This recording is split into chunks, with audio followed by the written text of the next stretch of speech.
welcome again to Church Mythology Moke. It's always a pleasure having you join me. Remember, Church Mythology Moke is a place where we talk about all things better living. All right, so we are continuing in our series of 10 lessons that marriage has taught me. And last episode we talked about commitment, and we talked about the way your spouse thinks is not the way you think, like the way men think is not the way women think, and vice versa, right? So we are going into the next two, right? So the third one I'm going to share is that your spouse would grow. Yeah, so marriage has taught me that my spouse would grow. I grew. I was not the person I was, or rather, I am not the person that I was 10 years ago, right? So I grew. I started pursuing my purpose. I started doing things that I would normally not think that I would have done, And imagine if your spouse is someone who doesn't want you to grow. If your spouse wants you to be the same person that you were 10 years ago, then there will be a problem, because that's where you now hear things like, he doesn't support me, irreconcilable differences. And so I want you to understand the fact that, understand the fact that your spouse would grow. Your spouse would not be the same person he or she was 10 years ago. The person is going to probably discover something and say, okay, yeah, I want to go in this path, or I want to do this thing. And you need to understand that you should be able to support that person. You say, no, this is not the person I married. I want you to continue to be like this, to do like this, to be staying at home from 8 to 5. I want you to continue to do like this. It means that you're being selfish. And so there are some people that don't discover their purpose on time. There are some people that discover their purpose in marriage. There are some people that discover that this is what they want to do later in life. And so you being an opposition is you being selfish. And so understand that your spouse will grow. And when your spouse is growing, a lot of changes will be needed, because it is not the way things were going before that it will be. And so you need to be able to sacrifice, and that's what leads me to sacrifice. So I'm probably going to link number 3 and 4 together, because number 4 point is sacrifice.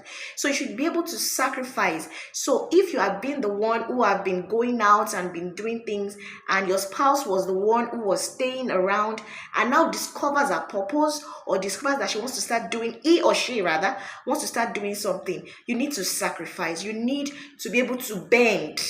You need to be able to bend and say, okay, how do we make this thing work? It's a partnership.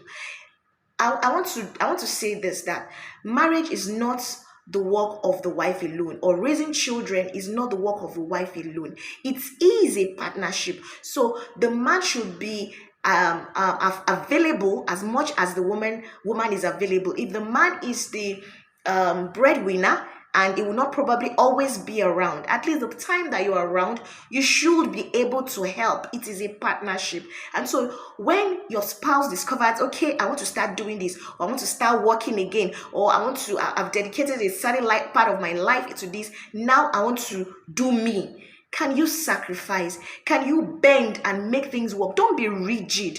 Don't say, no, you cannot do this. This is not who I married. No, that is you being selfish. And so you need to be able to sacrifice. Sacrifice is not only about time and all of that. There is a lot of sacrifice that you need. There are times that you need to let go of the things that you need to provide for the home. There are times that you need to let go of something that you want to do, because you have to be there for the children, or because you have to be there for your spouse. So it is sacrifice. Marriage takes a lot of sacrifice. If you are a selfish person, you don't have any business being married. You need to be selfless as much as possible, to make your marriage work. So 2 things I've shared today is, for number 3, remember that your spouse will grow. As a matter of fact, if your spouse is not growing, there's a problem, because your spouse is supposed to be rediscovering he or herself, right? So always know that your spouse would grow. She would rediscover, or he will rediscover herself.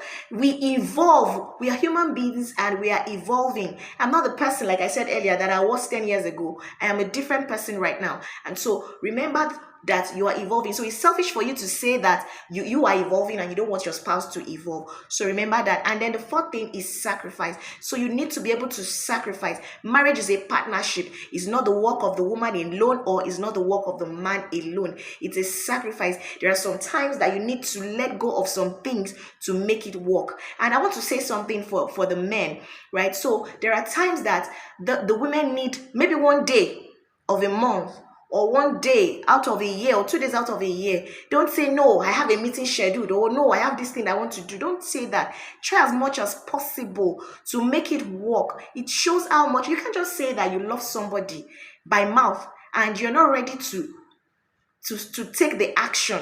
Love will cost you. Love will cost you, and that is the sacrifice that we are talking about. So sacrifice is also important. So that's lesson 3 and lesson 4. I hope you've been able to learn something also from this episode. Thanks for being a part of Chatting with Elijah Moke. Till I see you again next time, don't forget to keep keeping it real. Bye-bye.